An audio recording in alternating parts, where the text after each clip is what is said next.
25 years, 68-year-old Bob Reapy has been caring for this cemetery when it was first just a field with only grass and wildlife before a landmark discovery.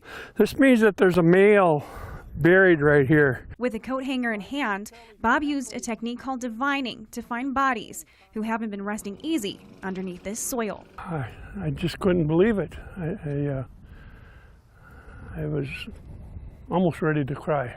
After finally making the Poor Farm Cemetery look like a cemetery, things were a complete mess. Nighttime vandals hit. Bob says they partied in the darkness, tearing out the flower beds, taking the letters off the sign, and tearing down the flag. Bob says that the vandals came over here and then reached for one of these stones, then walked over to some of the graves and threw them on top of the headstones, thankfully not damaging them. But then they were joined by more vandals who left evidence of their path. The cows, kind of things like this. The visitors from the south made it past the fence, seeding the flowers at the head of each stone, the rose bushes, and anything else they could find.